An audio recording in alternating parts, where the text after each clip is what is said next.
Good evening बच्चों।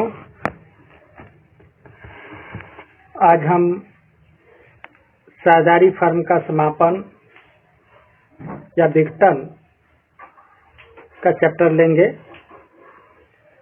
साझेदारी में इससे पूर्व मैंने आप लोगों को साझेदारी का प्रवेश, अवकाश, मृत्यु के बारे में बताया था। सबके बारे में क्या रूल्स हैं, क्या रेगुलेशन हैं पार्टनरशिप एक्ट में, उसके न्यूमेरिकल्स काफ़ी हद तक आप लोग समझ चुके होंगे। आज हम पार्टनरशिप फर्म डिसोल्यूशन या विघटन के बारे में चर्चा करेंगे। अभी तक जो हमने पढ़ा, प्रवेश, अवकाश, मृत्यु, यह साझेदारी के पुनर्गठन पर चर्चा की जाती है। जब कोई साझेदार नया प्रवेश लेता है फर्म में, या कोई साझेदार फर्म से अवकाश ग्रहण करता है, या किसी साझेदार की मृत्यु हो जाती है, तो वहां फर्म का समापन नहीं होता है, वहां साझेदारी का समापन होता है या साझेदारी का पुनर्गठन होता है। लेकिन अगर हम विघटन की बात करेंगे, समापन की बात करेंगे, तो यहाँ साझेदारी तो समाप्त होती ही होती है, साथ साथ फर्म भी समाप्त हो जाती है। और प्रवेश, अवकाश या मृत्यु की दशा में साझेदारी तो समाप्त होती है, लेकिन फर्म कंटिन्यू चलती रहती है।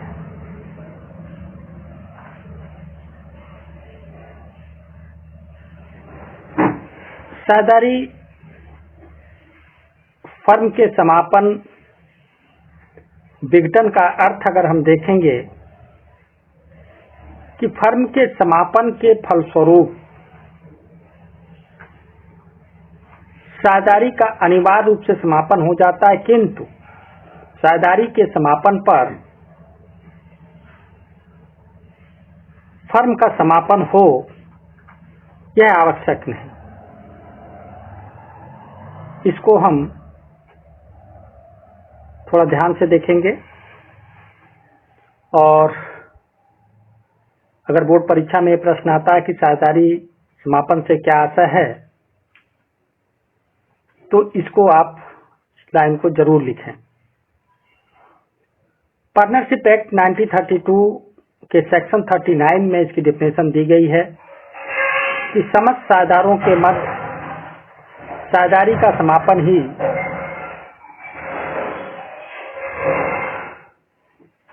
साझेदारी फर्म का समापन कहलाता है।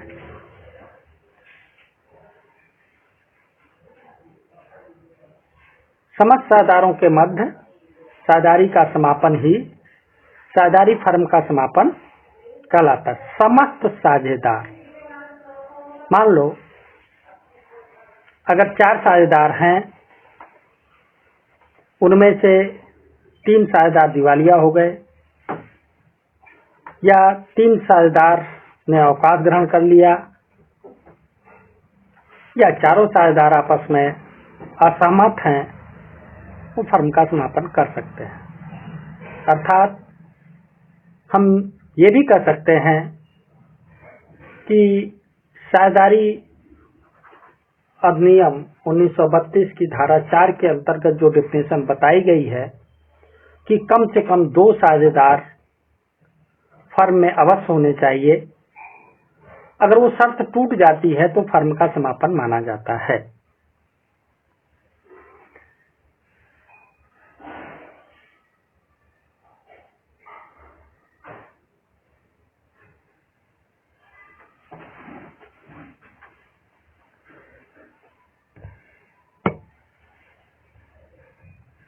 अतः हम ये कह सकते हैं कि इस स्थिति में फर्म की समस्त संपत्तियां बेच दी जाती हैं। जब उनसे जो धनराशि हमको प्राप्त होगी, उस धनराशि से हम सबसे पहले बाहरी दायित्वों का भुगतान करेंगे। जैसे मैंने बैंक से लोन लिया है, या हमारे कोई लेनदार है, या किसी से कर्ज ले रखा है। अगर किसी साझेदार की पत्नी का भी लोन है, फर्म ने लिया है, तो वो भी बाहरी दायित्व के अंतर्गत रखा जाएगा। अर्थात जो भी संपत्तियों के बिक्री से जो राशि प्राप्त होगी, वो समस्त साझेदारों को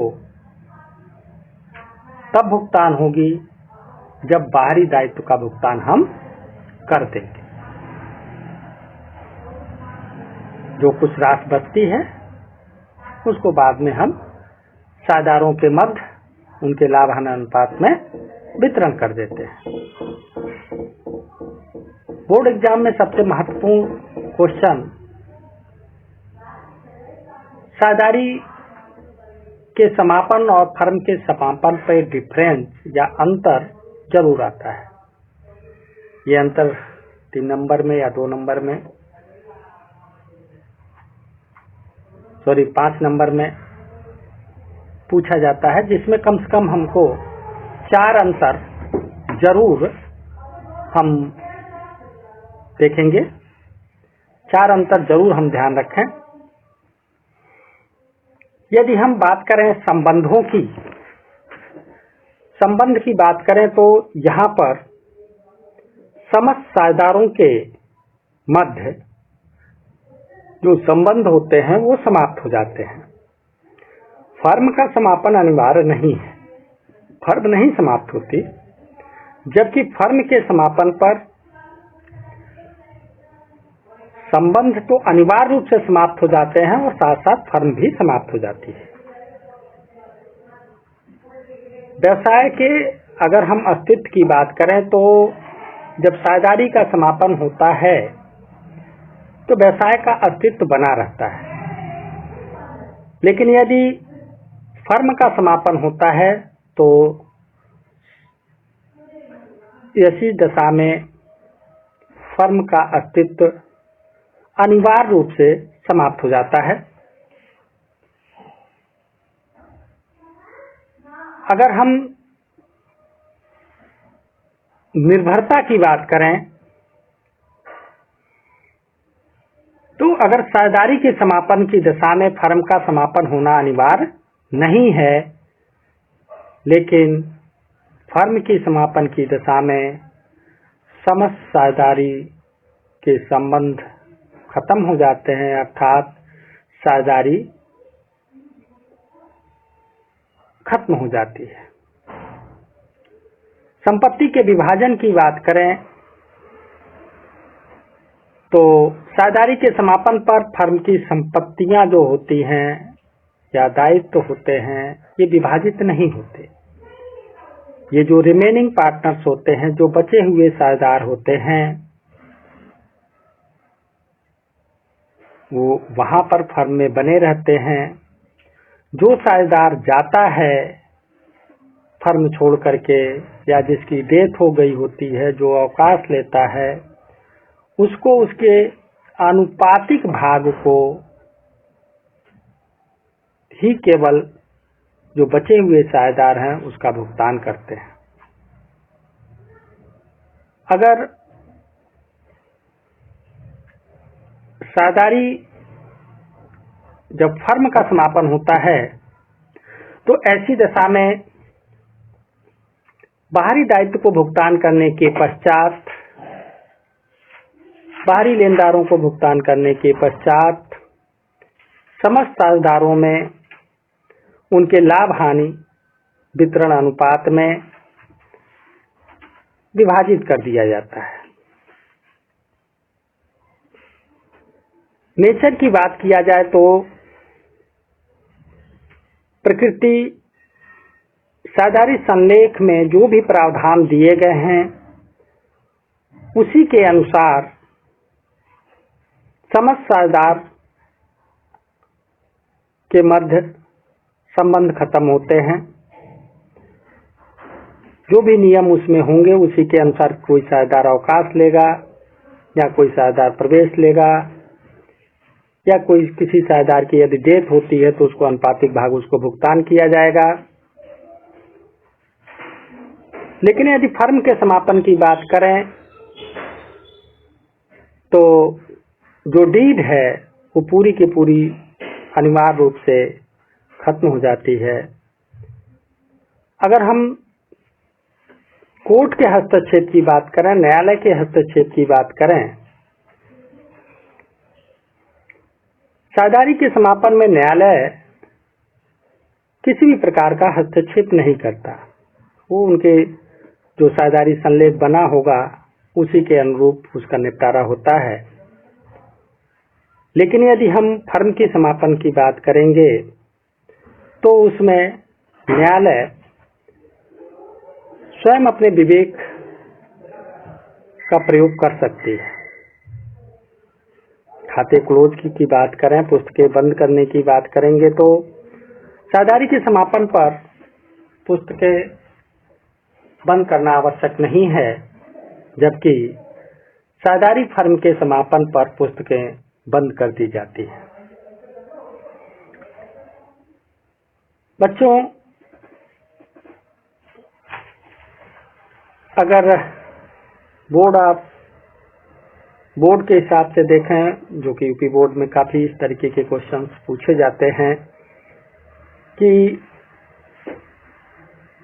साझेदारी फर्म के समापन की विधियों का वर्णन करें, संक्षेप में वर्णन करें, तो हम संक्षेप में ही वर्णन करते हैं। हम किताबी लैंग्वेज, ये नहीं है कि हम पूरी किताब की किताब छापे जा रहे हैं, ऐसा नहीं करना चाहिए। हमको जो उसकी फीलिंग है, हेडिंग्स की जो फीलिंग है, उसके बारे में 2 लाइन 4 लाइन लिखो और मैटर कंप्लीट करना चाहिए। मैटर जो हो वो पूर्णतः कंप्लीट होना चाहिए।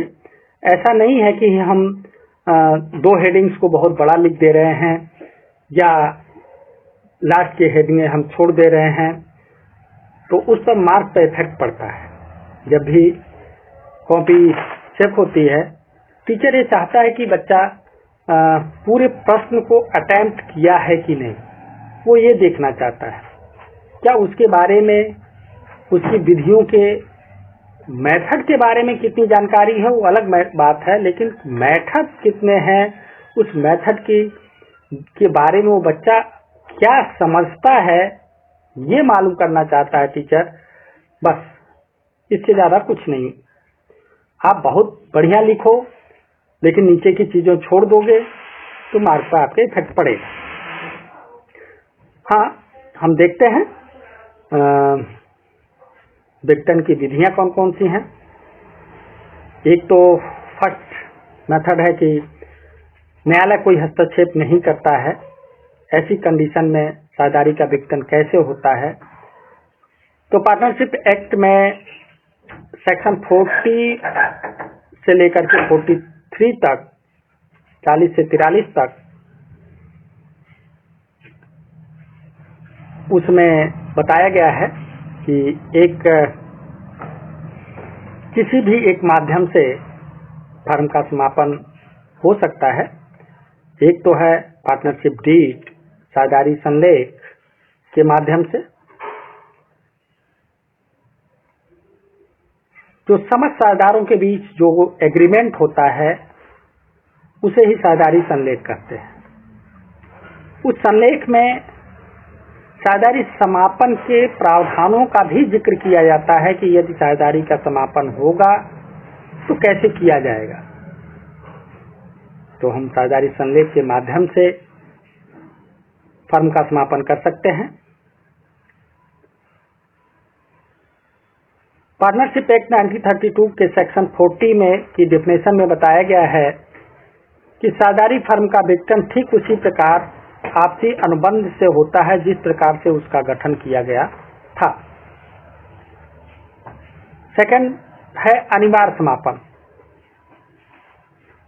अनिवार्य समापन निम्न परिस्थिति में हो सकता है कि किसी एक साझेदार को छोड़ करके समस्त साझेदार जो है दिवालिया हो जाए, इंसॉल्वेंट हो जाए।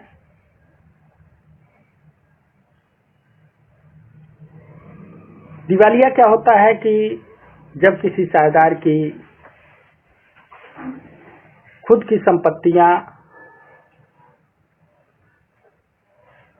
और फर्म की संपत्तियां मिलाकर के उसके बाहरी दायित्व से कम हो जाती हैं, जितना उसको भुगतान करना है उससे कम उसके पास संपत्ति है, तो पार्टनर अपने आप को इंसॉल्वेंट घोषित करा लेता है, दिवालिया घोषित करा लेता है। तो ऐसी कंडीशन में यदि केवल एक साझेदार बचता है और समस्त अन्य साझेदार दिवालिया हो जाते हैं, तो फर्म का अनिवार्य रूप से समापन हो जाता है। यदि जो साझेदारी है या साझेदार जो फर्म है वो कोई अवैध घोषित कर देता है, अवैध घोषित कर दी जाती है, तो ऐसी दशा में भी अनिवार्य समापन होता है। तीसरा है कि यदि साझेदारी फर्म में कुछ घटनाएं घटित हो जाएं, किसी साझेदार की डेथ हो जाए या जो साझेदारी संस्था है वो किसी अवधि विशेष के लिए ही बनाई गई थी। मान लीजिए डीड में लिखा गया था कि ये काम जब कंप्लीट हो जाएगा तो हम लोगों की साझेदारी भंग हो जाएगी, या ये साझेदारी मात्र 18 महीने चलेगी या 12 महीने चलेगी या 2 साल चलेगी, विशेष अवधि। वो अवधि जब समाप्त हो जाएगी तब भी साझेदारी फर्म का विघटन हो जाएगा। कार्य विशेष का पूर्ण होना, जैसा मैंने अभी बताया कि किसी कार्य विशेष के लिए ही वो साझेदारी तैयार की गई थी। जैसे मान लो कोई बिल्डिंग बननी है और 4 लोगों ने आपस में मिलकर एग्रीमेंट किया कि हम ये बिल्डिंग जब कंप्लीट हो जाएगी तो हम लोगों के बीच साझेदारी का विघटन हो जाएगा या साझेदारी भंग हो जाएगी, तो ऐसी दशा में भी विघटन हो सकता है। किसी साझेदार के दिवालिया होने पर यह भी कहा गया, उसमें लिख दिया गया कि कोई एक भी साझेदार ये दिवालिया होता है तो फर्म का विघटन कर दिया जाएगा, तो तब भी फर्म का विघटन हो जाएगा। ऐच्छिक साझेदारी की स्थिति में सूचना के माध्यम से डीड में अगर लिख दिया गया कि यदि कोई भी साझेदार फर्म के बंद करने के लिए दूसरे साझेदार को सूचना मात्र से फर्म का विघटन किया जा सकता है, तो मात्र सूचना देने से ही एक दूसरे साझेदार को फर्म का विघटन हो सकता है। सेकंड जो विघटन का तरीका है, न्यायालय के हस्तक्षेप, जो सेक्शन 44 में 44 में बताया गया है। यदि किसी साझेदार द्वारा किसी पार्टनर के द्वारा फर्म के विघटन हेतु आवेदन करता है तो न्यायालय इन निम्न आधारों में से कोई भी एक आधार मान करके फर्म का विघटन कर सकती है, आदेश पारित कर सकती है। जैसे कोई साझेदार पागल हो गया या आवेदन, जिस साझेदार ने आवेदन दिया है उसको छोड़ करके अन्य साझेदार दुराचार में लिप्त पाए गए, या आवेदनकर्ता साझेदार को छोड़कर अन्य किसी साझेदार ने जानबूझ करके साझेदारी संलेख में निहित प्रावधानों का उल्लंघन किया है और उसमें वो दोषी पाया जाता है। नेक्स्ट, आवेदनकर्ता साझेदार को छोड़कर अन्य किसी साझेदार द्वारा फर्म के हित को बिना अन्य साझेदारों के सहमति के किसी तीसरे पक्ष के हस्तांतरित किए जाने का दोषी पाया जाता है। जैसे पार्टनरशिप में बिना साझेदारों के सहमति से हम अपने हित को दूसरे साझेदार को ट्रांसफर नहीं कर सकते, या दूसरे व्यक्ति को हम ट्रांसफर नहीं कर सकते, या दूसरे को हम साझेदार फर्म का नहीं बना सकते हैं, लेकिन सभी साझेदारों के सहमति से। लेकिन यदि कोई इस तरीके का दोषी पाया जाता है कि बिना साझेदारों के सहमति से अपने हित को ट्रांसफर करता है, तो फर्म का विघटन हो सकता है। यदि फर्म निरंतर हानि में चल रही है और भविष्य में उसके लाभ होने के कोई आशंका नहीं है, संभावना नहीं है, तो ऐसी दशा में भी न्यायालय फर्म का विघटन कर सकती है। इन सभी कारणों के में से कोई भी कारण जो भी फर्म न्यायालय को न्याय संगत लगेगा उसके आधार पर फर्म का विघटन कर दिया जाएगा। जब हम विघटन करते हैं, फर्म का विघटन होता है, तो अकाउंटिंग दृष्टि से, लेखांकन दृष्टि से कहां-कहां पर समस्याएं आती हैं या हम किन समस्याओं को पहले सोच लें। प्रश्न को पढ़ करके मेरा मानना है कि अगर किसी भी बच्चे को थ्योरी पर पकड़ अच्छी है तो वह बच्चा न्यूमेरिकल बड़े आसानी से कर लेता है। दूसरी तरीके से अगर हम कहें कि अगर किसी बच्चे को न्यूमेरिकल पर बड़ी अच्छी पकड़ है तो कोई जरूरी नहीं है कि वो थ्योरी पर भी पकड़ रखता है। मेरा हमेशा से बच्चों के लिए यही राय है कि थ्योरी बड़े अच्छे ढंग से मनन करके लाइन टू लाइन नियमों को पढ़े और वही नियम एग्जाम में थ्योरी के रूप में भी पूछे जाते हैं और वही नियम न्यूमेरिकल्स में भी कहीं न कहीं डाल दिए जाते हैं और प्रश्न को हम लोग बड़े आसानी से हल कर सकते हैं।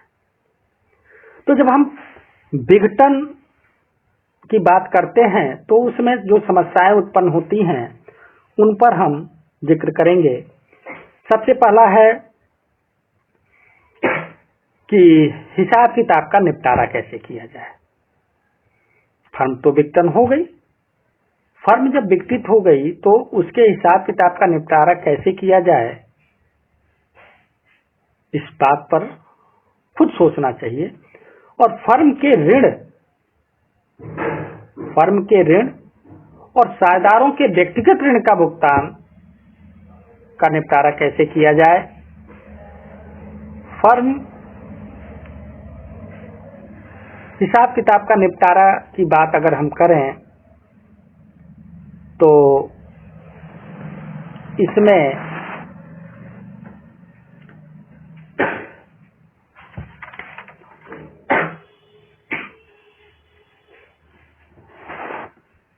जब किसी फर्म का विघटन होता है तो सर्वप्रथम उनका हिसाब किताब कैसे निपटाया जाए उस पर ध्यान देना चाहिए। साझेदारी संलेख में ये प्रावधान दिए होने चाहिए। यदि नहीं दिए गए हैं तो भारतीय साझेदारी अधिनियम 1932 के सेक्शन 48 धारा 48 में हिसाब किताब के निपटारे के बारे में बताया गया है। सबसे पहले 48A में हानियों की पूर्ति की बात कही गई है। फर्म की हानियां पूंजी की कमी के सहित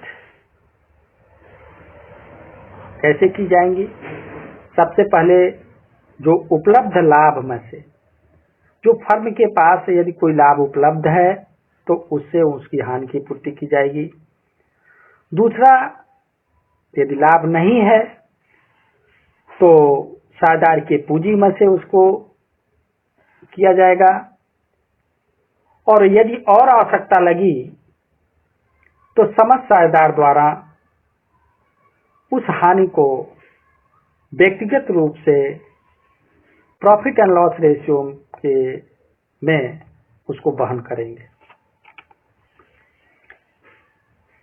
जो संपत्तियां हैं फर्म की उसको सेक्शन 48B में बताया गया है। फर्म की संपत्तियां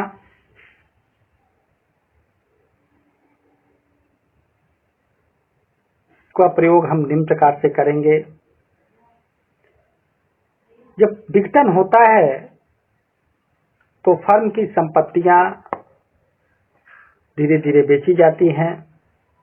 उससे प्राप्त जो राशि होती है, सबसे पहले हम बाहरी दायित्व का भुगतान करते हैं। उसके पश्चात यदि साझेदारों द्वारा फर्म को कोई ऋण दिया गया है तो उस ऋण के भुगतान में प्रयोग करेंगे। अगर उसके बाद भी कुछ राशि बच जाती है तो उसके सभी साझेदारों के पूंजी का भुगतान किया जाएगा। यदि समस्त पूंजी भुगतान नहीं हो पाती है तो उसको सर्वप्रथम पूंजी को हम तब तक भुगतान करते हैं जब तक कि प्रॉफिट एंड लॉस रेशियो में ना आ जाए। जब वो लाभ हानि अनुपात के रूप में आ जाती है तब उसके पूंजी को हम भुगतान करते हैं। उसके बाद जो राशि शेष बचती है वह राशि जो भुगतान नहीं की गई होती है उस सभी साझेदारों के लाभ हानि अनुपात में लॉस माना जाता है।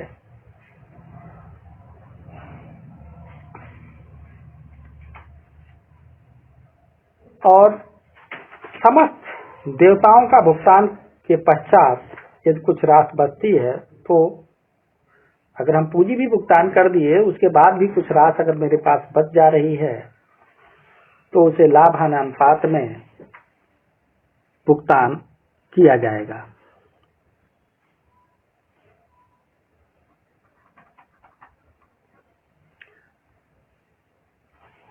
अब एक प्रश्न आता है कि यदि फर्म के ऋण हैं तथा साझेदार के व्यक्तिगत ऋण हैं तो उसको कैसे निपटाया जाए। यदि किसी साझेदार के व्यक्तिगत ऋण तथा फर्म के ऋण दोनों दिए गए हैं तो इस स्थिति में भारतीय साझेदारी अधिनियम 1932 की धारा 49 में निम्न बातें बताई गई हैं। फर्म की संपत्ति का प्रयोग सर्वप्रथम फर्म के दायित्व के भुगतान करने के लिए किया जाएगा। यदि इसके बाद भी कुछ मेरे पास बचता है तो उसका प्रयोग आनुपातिक रूप से साझेदारों के व्यक्तिगत ऋणों के भुगतान के लिए किया जाएगा। यही बात साझेदार की संपत्तियों पर भी लागू होती है कि यदि साझेदार के व्यक्तिगत संपत्तियां हैं और वो बिक रही हैं तो सर्वप्रथम साझेदार के व्यक्तिगत दायित्वों का भुगतान किया जाएगा। उसके पश्चात यदि कुछ राशि बचती है तो फर्म के दायित्व के भुगतान के लिए प्रयोग किया जाएगा। बच्चों,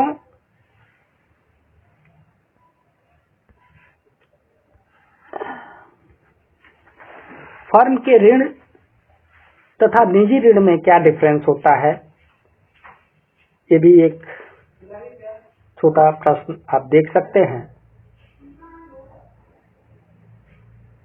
फर्म द्वारा बाहरी पक्षकारों को जो भुगतान करने होते हैं उसे फर्म का ऋण कहते हैं और साझेदार द्वारा व्यक्तिगत रूप से बाहरी पक्षकार को जो भुगतान करना होता है उसे निजी ऋण कहते हैं। अगर हम लायबिलिटीज की नेचर की बात करें तो फर्म के ऋण के प्रति साझेदारों का दायित्व सामूहिक होने के साथ साथ व्यक्तिगत भी होता है।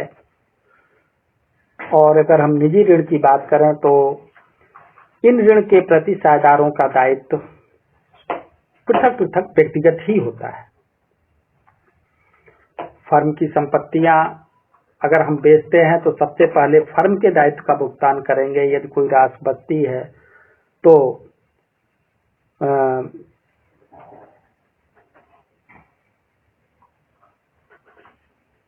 साझेदार के ऋण का भुगतान किया जाएगा। निजी ऋण की बात करें तो पहले हम निजी दायित्व का भुगतान करेंगे और फिर कुछ राशि बच जाती है तो हम फर्म के दायित्व का भुगतान करेंगे। अगर हम लेखांकन व्यवहार की बात करें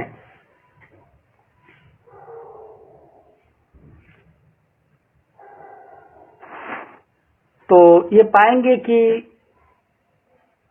जब विघटन किया जाता है तो हम कौन कौन से खाते बनाते हैं।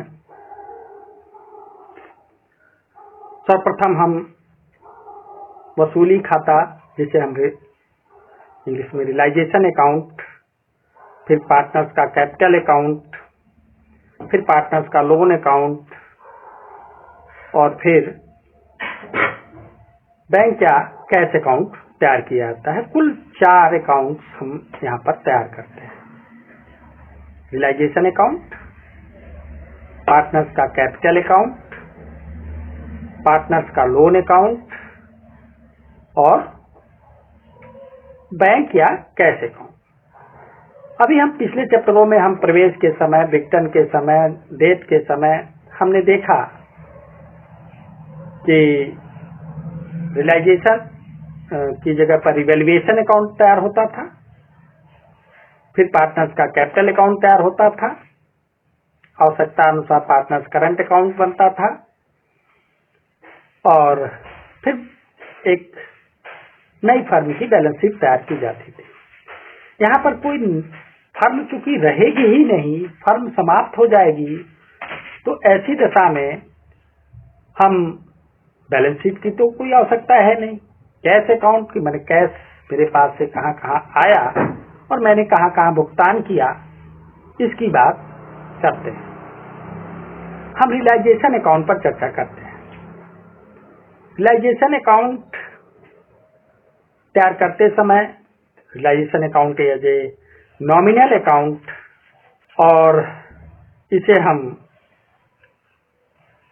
अगले लेक्चर्स में रियलाइजेशन अकाउंट्स के बारे में चर्चा करेंगे, क्योंकि वीडियो लंबा हो रही है। तो इस लेक्चर को ध्यान से सुनिए और देख करके नोट्स तैयार कर लीजिए, और आगे के लेक्चर्स आपको मिलते रहें, वीडियो मिलती रहे, इसके लिए चैनल को सब्सक्राइब भी कर लें और दूसरे को, जो अन्य बच्चे जो नहीं समझ पा रहे हैं, उनको भी शेयर कर दें और लाइक भी करें। अगर कुछ प्रॉब्लम आती है तो कमेंट सेक्शन में आप लिख करके भेज भी सकते हैं, आपकी प्रॉब्लम सॉल्व की जाएगी। Thank you.